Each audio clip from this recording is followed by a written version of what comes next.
अस्सलाम वालेकुम स्टूडेंट्स, उम्मीद है आप खैरियत से हैं। मेरा नाम इनाम क़ाज़ी है और आज की इस वीडियो में हम लूसी ग्रे जो पोएम है सेक्शन बी में उसकी रीडिंग विद एक्सप्लेनेशन करेंगे। ये पोएम पिछली बुक में भी शामिल थी, इसको इसमें भी रखा गया है नई बुक में। तो आइए सबसे पहले हम पोएट के बारे में पढ़ लेते हैं। विलियम वर्ड्सवर्थ 1770 में ये पैदा हुए, 1850 में इंतकाल हुआ। Was born in the Lake District England.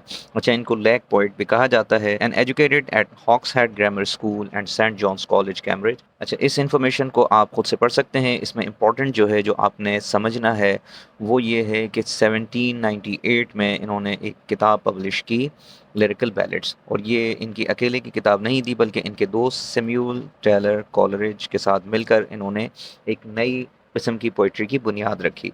और वो पोइट्री क्या थी? इनका ये कहना था कि पोइट्री आम ज़ुबान में आम इंसानों के लिए, आम इंसानों के मौज़ूआत पर मबनी होनी चाहिए। और ये बेसिकली एक रिएक्शन था जो इससे पिछली सेंचुरी यानी 18th सेंचुरी के जो पोइट थे उन्होंने इस तरह के मौज़ूआत कभी भी अपनी पोइट्री में शामिल नहीं किए थे या बहुत कम किए थे। तो विलियम वर्ड्सवर्थ और सैमुअल टेलर कॉलरिज ने मिलकर ये तहरीक शुरू की और अपनी जो उन्होंने कुछ पोएम्स लिखी थी उनको लिरिकल बैलेड नामी बुक के अंदर शामिल किया। इसमें पोएम्स भी थी और इनकी जो पूरी थ्योरी थी, पूरा जो इनका थीसिस था इस हवाले से, पोइट्री के हवाले से, वो इसमें शामिल है। तो ये चीज़ें आप ज़हन में रख लें, यानी एमसीक्यूज़ के हवाले से। और दूसरी चीज़ क्या थी कि इनको पोएट ऑफ नेचर कहा जाता था। इन्होंने नेचर को अपनी पोइट्री का मौजू बनाया है। प्लस इसमें और जो चीज़ें हैं वो आप देख सकते हैं। अब आ जाइए हम इस पोएम की समरी पढ़ते हैं। Lucy Gray is a poem written by William Wordsworth. It is a ballad. ये आपने एमसीक्यूज़ के हवाले से ज़हन में रखना है। Lucy Gray is a ballad.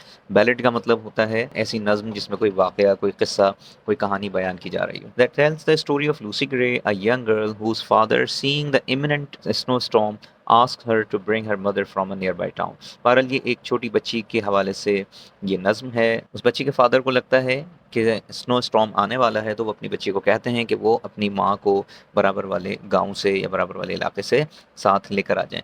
Lucy Gray gets excited and readily agrees to go. वो बच्ची फ़ौरन खुश हो जाती है जाने के लिए। Her father becomes busy with his work.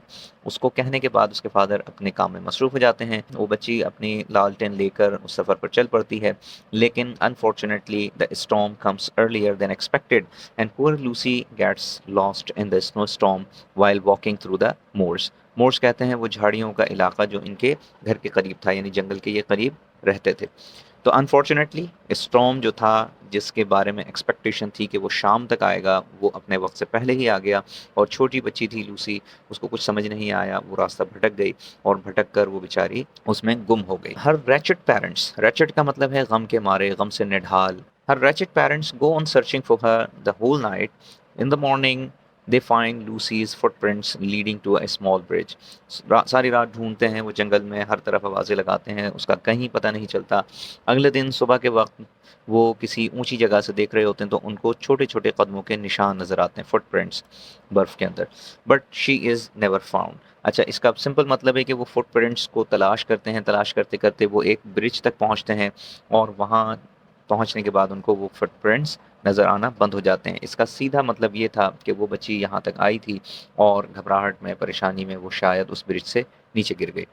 It is assumed that she lost her life in the storm. अच्छा, अब इस पोएम में पोएट ने क्या-क्या थीम्स बताई हैं। तो the poem explores themes of nature, innocence, and the loss of life. Wordsworth portrays Lucy as a symbol of purity, innocence, and beauty. Through her disappearance, Wordsworth highlights the fragility of life and the destructive power of nature. Fragility का मतलब होता है कमज़ोरी, कि ज़िंदगी कितनी कमज़ोर है, कितनी हवा के झोंके की तरह से है। और दूसरी तरफ डिस्ट्रक्टिव पावर ऑफ नेचर, कि नेचर अगर तबाही पर आ जाए तो वो कोई चीज़ किसी चीज़ को फिर नहीं देखती। तो ये तो थी इसकी समरी, आई होप क्लियर है। अब आ जाएं इसकी स्टैंजा वाइज रीडिंग पर। Oft I had heard of Lucy Gray, and when I crossed the wild, a chance to see at break of day the solitary child. Oft basically ये often है, इसको poetry के अंदर metre बराबर करने के लिए शॉर्ट किया गया है। मीटर क्या होता है, फुट क्या होता है, ये सारी चीज़ें एक अलग वीडियो में मैं बनाकर चैनल पे डाल चुका हूँ, आप वहाँ उसको देख सकते हैं।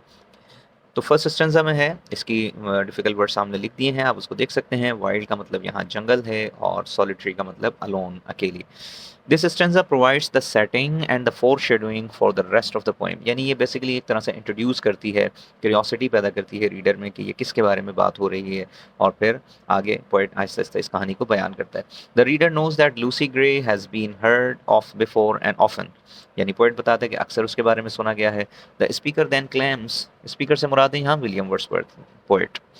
The speaker then claims that he saw the solitary child, वो कहता है कि मैंने उसको देखा है उस जंगल में at break of day, early morning के टाइम पर। At this point the speaker does not reveal why he has heard of Lucy Gray, nor does he reveal why seeing her is worth mentioning, यानी वो एक curiosity पैदा करता है कि मैंने उस बच्ची को देखा है, अकेले देखा है, और उसको गाते गुनगुनाते मैंने सुना है। The first stanza simply strikes up curiosity about Lucy and sets her up as an important figure. बहरहाल ये फर्स्ट स्टेंजा में पोइट ने मुख्तसर सा उसके बारे में जिक्र किया है, आगे चलकर वो आहिस्ता आहिस्ता इसको क्लियर करेगा।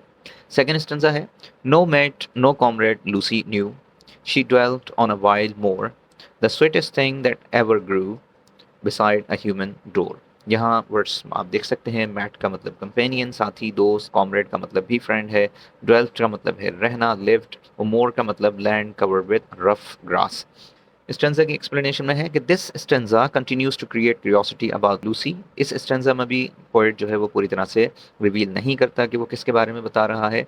The speaker says that she has no mate no comrade, this corresponds with his description of her in the previous stanza as a solitary। पिछले स्टेंजा में उसने लूसी को कहा solitary मीन्स अकेली, तो इसका सिंपल मतलब उसने आगे मजीद एक्सप्लेन करके बताया कि ना कोई उसका दोस्त था, ना कोई उसके बहन भाइयों में से कोई था। Then he says she dwelt on a wide moor, कि वहाँ एक कुशादा सा जो मोर था, झाड़ियों का इलाका था, वो वहाँ रहा करती थी। Which tells about where she lived and that the sweetest thing that ever grew beside a human door। Now the readers can understand that Lucy is a sweet darling child। बहरहाल वो उसके बारे में थोड़ा सा बताता है किस तरह की वो बच्ची थी। थर्ड स्टेंजा है, you yet may spy the fawn at play, the hare upon the green, but the sweet face of Lucy Gray will never more be seen। Spy का मतलब है यहाँ नोटिस करना या देखना, फॉन होता है हिरन का बच्चा, यंग डियर, हेयर का मतलब है वाइल्ड रैबिट, और ग्रीन का मतलब है ग्रीन लैंड या जो ग्रासी लैंड होती है। यहाँ अब वो बात को थोड़ा सा बदल कर कहते हैं कि वहाँ सब कुछ मंजर वैसा का वैसा ही है जैसा पहले हुआ करता था। वहाँ जानवरों के बच्चे आपको खेलते हुए नज़र आएंगे, हर चीज़ वैसी ही नज़र आएगी, लेकिन वहाँ जो एक प्यारा सा चेहरा था लूसी का, वो अब नज़र नहीं आता। इस स्टेंजा से हम अंदाज़ा लगा सकते हैं कि कोई ट्रेजिडी हुई है जिसकी वजह से वो बच्ची उस मंजर से गायब हो गई है। इसके एक्सप्लेनेशन में देख लेते हैं कि here the speaker talks directly to the readers and says that they may spy the fawn at play and that they may catch sight of a hare upon the green, but that the sweet face of Lucy Gray will never more be seen। कि हर चीज़ वहीं मौजूद है, लेकिन वो चेहरा उस मंजर से हट गया है, गायब हो गया है। With this stanza, the speaker reveals that something has happened to Lucy। In the fourth stanza ये एक डायलॉग शुरू हो जाता है, यहाँ से इन्वर्टेड कॉमास में आप देख सकते हैं, और ये डायलॉग है लूसी के फादर और लूसी के दरमियान। लूसी के फादर उससे कहते हैं, tonight will be a stormy night, you to the town must go and take a lantern child to light your mother through the snow. कि आज जो है रात में तूफान आने का खदशा है, तुम ये लालटेन लेकर जाओ और अपनी मदर को बराबर वाले या करीबी जो टाउन होता है वहाँ से अपने साथ लेकर आओ। The quotes here indicate that the speaker is now telling a story, जैसे मैंने बताया कि स्टोरी अब यहाँ से शुरू होती है। This perhaps is a story he has heard from another, और ये वो स्टोरी है जो उसने पोइट ने भी किसी से सुनी है। He begins to talk from another's point of view, this person यानी कि हर फादर हैं, उनके फादर हैं जैसे मैंने बताया। Seeing a snow storm imminent in the evening, imminent मैं बता चुका हूँ, वो चीज़ जो फ्यूचर में नज़र आती हो या फ्यूचर से मुताल्लिक हो, कि उनको लगता है, नज़र आता है कि आने वाले वक्त में यानी शाम तक जो है वो स्टॉर्म आ सकता है, तूफान आ सकता है। Send the child out in the snow with a lantern to bring her mother back from the town. Fifth stanza देखते हैं। अब बच्ची जो है लूसी जो है वो अपने फादर को जवाब देती है, that father will I gladly do, कि ये तो मैं खुशी खुशी करूँगी। जिस तरह बच्चों को कोई काम दिया जाता है तो वो बड़ी क्यूरियोसिटी के साथ, बड़ी खुशी के साथ राज़ी हो जाते हैं करने के लिए इस तरह के काम। सो टिस स्केर्सली आफ्टरनून, टिस का मतलब है यहाँ पर इट इज़, और स्केर्सली का मतलब हार्डली, कि अभी तो आफ्टरनून हुआ है, यानी वो बड़े कैजुअल अंदाज से कहती है कि अभी तो शाम में बहुत वक्त बाकी है, अभी तूफ़ान आने में बहुत वक़्त बाकी है, अभी तो महज़ दोपहर है। और फिर वहाँ जो करीबी चर्च की जो घड़ी होती है उसकी तरफ इशारा करके कहती है कि the minster clock has just struck 2। Minster clock का मतलब चर्च की जो क्लॉक है, स्ट्रक 2 का मतलब कि वहाँ तो अभी महज़ 2 बजे हैं, यानी 2 पीएम वक़्त हुआ है, तो अभी बहुत वक़्त है। And yonder is the moon, और जो चाँद है वो तो अभी बहुत दूर है। ओवर देयर का मतलब दूर है, यानी शाम में अभी बहुत वक़्त बाकी है। इसकी एक्सप्लेनेशन में है, the speaker has already describe Lucy as the sweetest thing, so it does not come as a surprise that she should respond. तो आगे वो कहती है कि that father will I gladly do, this also reveals that the speaker within the quotes is Lucy's father. बहरहाल ये उससे dialogue से वाजह है कि लूसी और उसके फादर का डायलॉग है। The father sends his daughter out at 2 o'clock in the afternoon, he ask her to take a lantern to bring her mother. उसको अपना लालटेन जो है वो देते हैं कि अपनी मदर को लेकर आएं। लूसी ग्लेडली गोज, बड़ी खुशी खुशी जाती है, casually saying that it was just 2 o'clock, और बड़े एक कैजुअल अंदाज से कहती है कि अभी तो महज 2 बजे हैं, इन the afternoon, and she will be back much sooner, कि वो तूफान आने से बहुत पहले वापस भी आ जाएगी। स्टेंजा नंबर 6 है, at this the father raised his hook and snapped a faggot band, he plied his work and Lucy took the lantern in her hand. Raised का मतलब है टुक या पेक्ट, वो अपना टूल उठाते हैं, वो जो लकड़ी काटने वगैरह के लिए। स्नैप्ड का मतलब हिट या ब्रेक, वो अपने काम में मसरूफ़ हो जाते हैं लकड़ी काटने में। फैगट बैंड का मतलब है a bunch of sticks tight together, जिस तरह गठरी बांधी जाती है लकड़ी या झाड़ियों को काट कर, उसको कह रहे हैं। प्लाइड का मतलब है टू डू वर्क, अपने काम में लग जाना। लैंटर्न अ लैम्प, यानी कि जो लालटेन जिसको हम कहते हैं। ब्रीफली इसमें है कि this stanza continues the story from the original speaker's point of view. He says that the father return to his work as Lucy went out with the lantern in her hand. बहरहाल उसके father उसको वो काम बताकर और अपने काम में फिर से मसरूफ़ हो जाते हैं, और लूसी वो लालटेन लेकर खुशी खुशी उछलती कूदती वहाँ से रवाना हो जाती है। In the seventh stanza it says, not blither is the mountain row, with many a wanton stroke, her feet disperse the powdery snow that rises up like smoke. ब्लिथर का मतलब है हैप्पी या प्लेफुल। रो का मतलब है डियर, जो पहाड़ी या जंगली जो हिरन होता है उसको कह रहे हैं। वैंटन का मतलब है रैंडम या एमलेस। स्ट्रोक का मतलब स्ट्राइक या हिट। डिस्पर्स स्कैटर, बिखर जाना कोई चीज़। राइजेस अप का मतलब गोज अप। अब इस सारे मंजर में जो उसने बताया है, जिस तरह छोटे बच्चे होते हैं वो चलते हैं तो उछलते कूदते चीज़ों को ठोकर मारते, तो ये भी उछलती कूदती खेलती हुई, जिस तरह हिरन का बच्चा होता है वो खेलता है उछलता है टांगे चलाता है, तो वो भी इसी तरह से जो बर्फ़ के टीले थे उनको ठोकर मारती हुई जो है वो जा रही थी उछल कूद करती हुई, जिससे वो स्नो हवा में बिखर के पाउडर की तरह से फैल जाती थी। ये सारा मंजर इसमें स्टेंजा में बयान किया है। तो इसको हम पढ़ लेते हैं। This stanza describes Lucy as walking along slowly and carelessly, kicking up the powdery snow as she walks, जैसे हमने बताया, and watching it rise like a smoke, और वो धुएं की तरह से बिखर जाता था, उसको देखकर खुश होती थी। These descriptions of Lucy help to paint a picture of a sweet innocent and playful child. तो सारा इससे मंजर हमें समझ आ जाता है कि वो एक मासूम सी खेलती हुई बच्ची थी और इस तरह से वो जा रही थी। The more the reader gets to know Lucy, the more he feels anxious about her, because the speaker has previously stated that she is to be seen no more. बहरहाल अब यहाँ पोइट जिस तरह से डिस्क्राइब कर रहा है, तो रीडर के दिल में लूसी जो बच्ची है उसके लिए हमदर्दी सी पैदा होनी शुरू हो जाती है कि इतनी अच्छी प्यारी सी बच्ची जो है वो अब इस मंजर में नहीं है, तो इसका मतलब क्या है कि उसके साथ कोई ट्रेजिडी हो जाती है। The image of a little girl doing as her father asked, kicking up snow as she walks, serves to attach the readers to Lucy.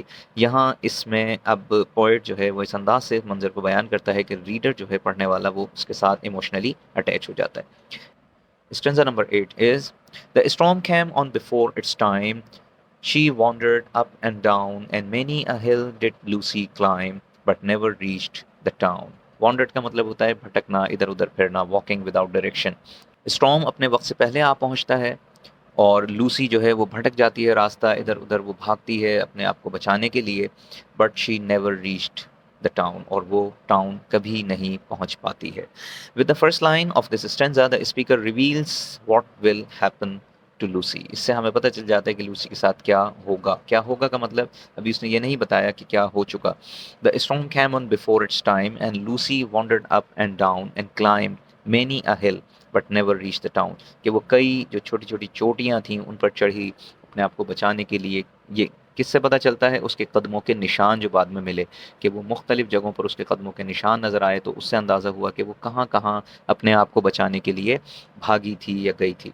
With this description, the readers can imagine that poor little Lucy climbing hill after hill gets lost in the storm. और इससे अंदाज़ा हो जाता है कि वो उस तूफान में गुम हो जाती है।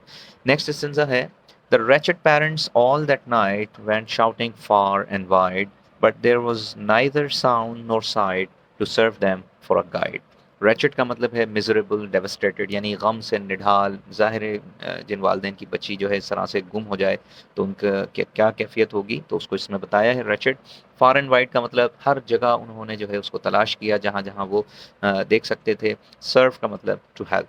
अच्छा, अब इसका सिंपल मतलब क्या है कि उसके जो पेरेंट्स थे गम के मारे, वो पूरी रात उस जंगल में, उस इलाके में उसको ढूंढते रहे, और ना ही उसकी कहीं आवाज़ सुनाई दी, ना ही वो कहीं दिखाई दी, जिससे कहीं उनको अंदाज़ा होता और वो वहाँ पहुँचकर उसको देख पाते। This stanza reveals that Lucy had never made it to town with the lantern, कि वो कभी टाउन पहुँची ही नहीं या पहुँच ही नहीं सकी।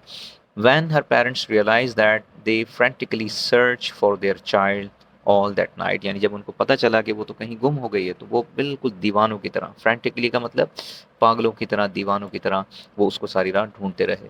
दे went shouting far and wide, हर जगह वो आवाज़ें लगाकर उसको तलाश करते रहे, but found nothing in the darkness and silence of the night, उन्हें कुछ वहाँ नज़र नहीं आया, कुछ उसका सुराग नहीं मिला।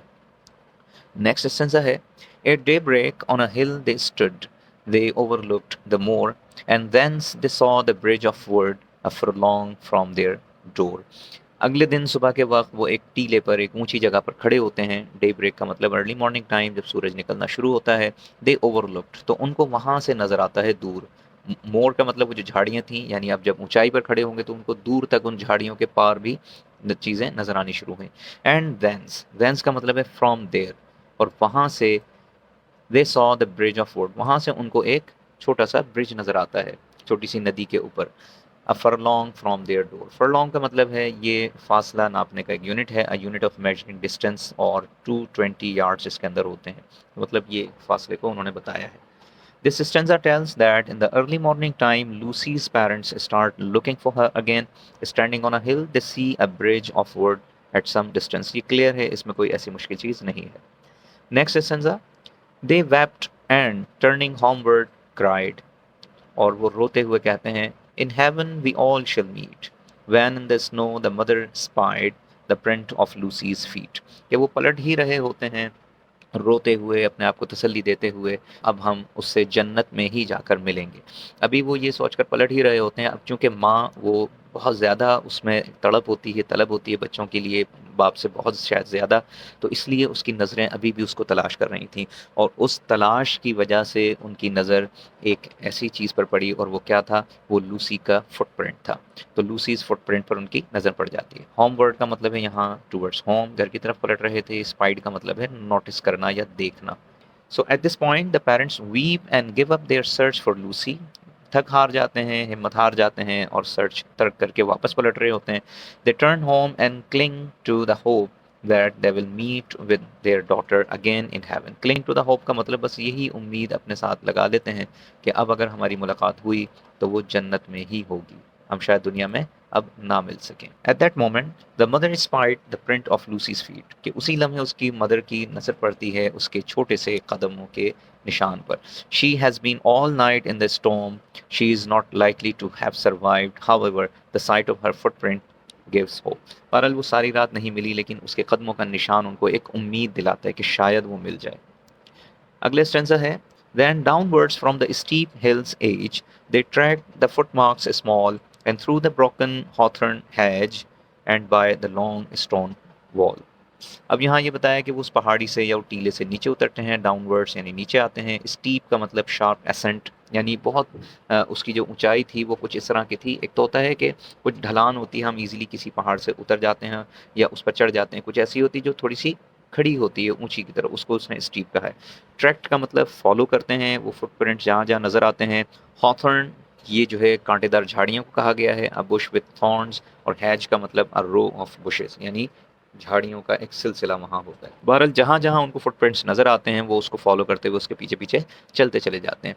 With this the parents begin to follow her footprints, they see that she walked through the broken hawthorn hedge and by the long stone wall, कि वो झाड़ियों से भी गुजरी है, कांटेदार झाड़ियों के वहाँ से गुजरी, वहाँ जो एक पत्थर की बनी हुई दीवार है उसके साथ साथ भी वो गुजरी है, क्योंकि कदमों के निशान वहाँ भी नज़र आते हैं। With hope in their hearts, और वो दिल में उनकी ये उम्मीद होती है कि शायद वो हमें मिल जाए। They continue to follow in her footprints wherever they led them, और जहाँ जहाँ वो कदमों के निशान जाते हैं वो उसके उनके पीछे पीछे चलते चले जाते हैं। अगले स्टेंजा है, and then an open field they crossed, the marks were still the same, they tracked them on, nor ever lost, and to the bridge they came. चलते चलते वो मैदानी इलाकों से गुजरते हैं, कुशादा ग्रासी लैंड से गुजरते हैं, हर जगह से गुजर गुजर के वो जो है बिलाखिर एक ब्रिज तक पहुंचते हैं, और ब्रिज वो पॉइंट होता है कि जहां आकर वो कदमों के निशान गायब हो जाते हैं। So this stanza continues how Lucy's parents track her footprints. इसमें सारी वही बातें बताई हैं कि किस तरह वो हर हर उस मकाम पर जा रहे थे जहां उनको वो फुटप्रिंट्स लेकर जा रहे थे। नेक्स्ट स्टेंजा में है, they followed from the snowy bank. Snowy bank का मतलब कि जो नदी थी या जो भी दरिया था उसके साथ साथ जो बर्फ़ का किनारा था उसके साथ साथ वो चलते जाते हैं। They followed from the snowy bank those footmarks one by one into the middle of the plank, and further there were none. और फिर वो चलते चलते उस ब्रिज के दरमियान में आते हैं। प्लैंक का मतलब वो तख्ता, लकड़ी का तख्ता सा जो होता है उसके दरमियान में आते हैं, और वहाँ पहुँचकर वो कदमों के निशान गायब हो जाते हैं। This stanza invokes the feeling of intense loss, और इस स्टेंजा को पढ़ के हमें अंदाज़ा होता है कि कितना कर्ब में वो मुब्तला हुए, जब वो एक उम्मीद जो उनकी कदमों के निशानों को लेकर उनके दिल में जागी थी वो बुरी तरह से टूट जाती है, क्योंकि अब वो कदमों के निशान भी वहाँ आकर गायब हो जाते हैं। While the parents follow in the foot steps of the child there is hope that she might be found alive at the end of those footprints, मतलब वो उसकी इसी उम्मीद के साथ उसको ढूंढ रहे होते हैं कि शायद वो जिंदा मिल जाए। Instead the prince led the parents to the middle of the plank on the bridge, and suddenly the footprints stopped. The only conclusion is that Lucy fell off the bridge. और हम इससे अंदाज़ा लगा सकते हैं, जैसा कि उसके पेरेंट्स ने भी लगाया हो अंदाज़ा, कि वो शायद इस ब्रिज से नीचे गिर गई है और अपनी ज़िंदगी की बाजी हार गई है। Next stanza is, yet some maintain that to this day she is a living child. Maintain का मतलब believe करना, कि आज भी लोग ये मानते हैं कि वो एक ज़िंदा बच्ची है, यानी वो ज़िंदा है और वो मौजूद है, और अक्सर लोगों ने उसको उस जंगल में खेलते हुए देखा है। तो इसीलिए कहते हैं कि yet some maintain that to this day she is a living child, that you may see sweet Lucy Gray upon the lonesome wild. Lonesome का मतलब alone, कि वहाँ वीरान सन्नाटे में उस बच्ची को उस घने जंगल में देखा जा सकता है। अक्सर लोगों ने कहा है कि हमने उसको वहाँ खेलते हुए देखा है। This stanza reveals to the readers that the body of Lucy was never found.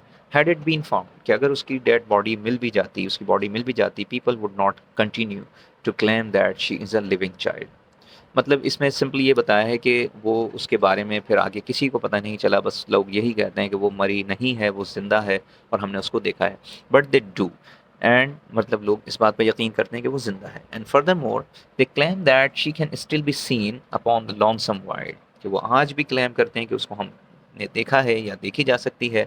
This suggest that it is the spirit of Lucy that is alive and can still be scene. बहरहाल वो लोगों का अपना सिर्फ ख्याल हो सकता है। Next stanza and the last stanza is, over rough and smooth she trips along and never looks behind and sings a solitary song that whistles in the wind. अच्छा, अब यहाँ इसमें उन्होंने कंक्लूड किया है कि over rough and smooth she trips alone, मतलब वहाँ जो जंगल का जो इलाका है वहाँ वो उछलती कूदती खेलती हुई जा रही होती है। एंड नेवर लुक्स बिहाइंड, वो कभी भी मुड़कर पीछे नहीं देखती, यानी लोगों ने ये बताया कि उन्होंने उसको वहाँ खेलते हुए देखा है जंगल में, लेकिन वो कभी भी मुड़कर नहीं देखती। And sings a solitary song, और वहाँ वो एक उदास सा गमगीन सा एक नगमा गुनगुनाती हुई जा रही होती है, that whistles in the wind, जो कि पूरी फ़ज़ा में गूंज रहा होता है, पूरे उस माहौल में उसका नगमा गूंज रहा होता है। इसको हम पढ़ लेते हैं इसकी एक्सप्लेनेशन कि the speaker repeats that he has seen Lucy Gray and he describes her as she is now. He says that she trips along and never looks behind as she sings a solitary song. यानी वो पीछे मुड़कर नहीं देखती और वो गाना गुनगुना रही होती है. This gives a peaceful description of Lucy and implies that she perhaps sang and skipped along before the storm took her away. कि हो सकता है कि वो शायद वहाँ से उस तूफान से बच गई हो. It suggests that she was not terrified by the storm, but that she was taken suddenly and by surprise. मतलब लोग अपनी इमेजिनेशन में जो बयान करते हैं उससे यूँ लगता है कि वो अभी भी उसी कैफियत में है जैसे वो लालटेन लेकर खेलती उछलती कूदती अपनी मदर को लेने जा रही थी और वो अचानक उस तूफान की नज़र हो गई. इसकी क्रिटिकल समरी देख लेते हैं. Lucy grey bye William Wordsworth is an emotionally beautiful poem. बिल्कुल हम इसको समझ सकते हैं, इमोशनली ब्यूटीफुल पोएम है ये. That explores the themes of loss and the fragility of life. Fragility का मतलब है ज़िंदगी की कमज़ोरी, यानी ज़िंदगी कितनी कमज़ोर सी है. The poem tells the story of a young girl who wanders out into a stormy night to fetch her mother but never returns. ये ऊपर जो सारी कहानी है वही यहाँ बताया है. The poet's skillful use of language and imagery creates a sense of distress and sorrow. जिस अंदाज से उन्होंने मंजर कशी की है पोइट ने, उससे हमें एक पिक्चर जो हमारे जहन में बनती है वो बड़ी उदास सी है, डिस्ट्रेसफुल है और सोरोफुल है. As we follow Lucy's parents search for their lost daughter. ख़ासतौर पर उसके पेरेंट्स की कैफियत को हम किसी हद तक इमेजिन कर सकते हैं. The poem's structure is simple and straightforward. बिल्कुल प्लेन सा स्ट्रक्चर है with 4 stanzas of 4 lines each. The rhyme scheme is also simple with an ABAB pattern. ABAB pattern और ये जो स्टेंजा की टाइप है, राइमिंग स्कीम है, इससे रिलेटेड एक वीडियो मैं चैनल पे पहले अपलोड कर चुका हूँ, आप वहाँ उसको देख सकते हैं एलिमेंट्स ऑफ पोइट्री के नाम से. आगे है कि this simplicity allows the poems themes to shine through. यानी सिंपल इसकी जो लैंग्वेज रखी गई है, इसका जो स्ट्रक्चर सिंपल रखा गया है वो इसीलिए है कि इसका जो इम्पैक्ट है, जो इमोशनल इम्पैक्ट है, वो और ज़्यादा अच्छी तरह से लोग महसूस कर सकें या रीडर महसूस कर सकें without distractions from complicated literary devices. इसमें कोई ऐसी मुश्किल डिवाइसेस यूज़ नहीं की गई हैं. बहुत ज़्यादा जो पोइटिक एलिमेंट्स होते हैं, फिगर्स ऑफ स्पीच होती है, उसको बहुत ज़्यादा इसमें यूज़ नहीं किया गया है ताकि इसका जो मैसेज है, इसके जो इमोशनल अपील या इमोशनल इम्पैक्ट है वो मुतासिर ना हो. The imagery in the poem is powerful and evocative. बड़ी पावरफुल इमेजरी है. हर हर मंज़र हम अपने जहन में इमेजिन कर सकते हैं, पिक्चर अपने जहन में ला सकते हैं. एवोकेटिव वो चीज़ होती है जो हमें उस अंदाज से सोचने पर मजबूर करे. तो बिल्कुल ऐसा ही है जो पोइट ने जिस अंदाज से मंजर कशी की है, मंजर बयान किया है, वो हम अपने जहन में इमेजिन कर सकते हैं. The description of Lucy as a solitary child emphasizes her vulnerability.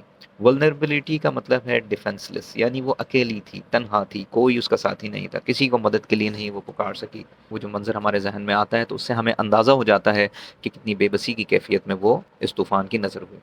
The image of Lucy's footprints disappearing the snow is particularly emotional. और बिल्कुल ऐसा ही है, वो जो उम्मीद का एक धागा सा जिससे जुड़ा हुआ था उनका दिल, वो भी टूट जाता है जब उनका वो जो कदमों के निशान उनको नज़र आने बंद हो जाते हैं उसके पेरेंट्स को. तो ये बड़ा मंजर जो है बहुत इमोशनल पोइट ने बयान किया है. सजेस्टिंग दैट, इससे ये अंदाज़ा होता है she has been swallowed up by the storm, कि वो तूफ़ान की नज़र हो गई.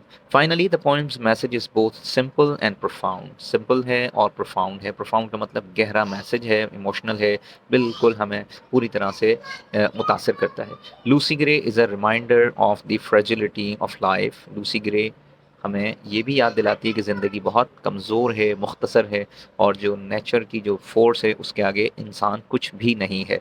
And the pan of loss, ये भी हमें याद दिलाती है कि इंसान की ज़िंदगी में किस किस तरह के कर्म और तकालीफ हैं. The poem suggest that we must cherish the time we have with our loved ones. Cherish का मतलब इंजॉय करना. ये पोएम हमें ये भी बताती है कि हम अपने प्यारों के साथ जो वक्त गुजारते हैं उसको इंजॉय करें इससे पहले कि हम उनसे या वो हमसे जुदा हो जाएं. आगे है कि as we never know when we might lose them. In conclusion, Lucy Gray is a sad and powerful poem. Through its simple structure, powerful imagery and profound message, it has become a classic of English literature.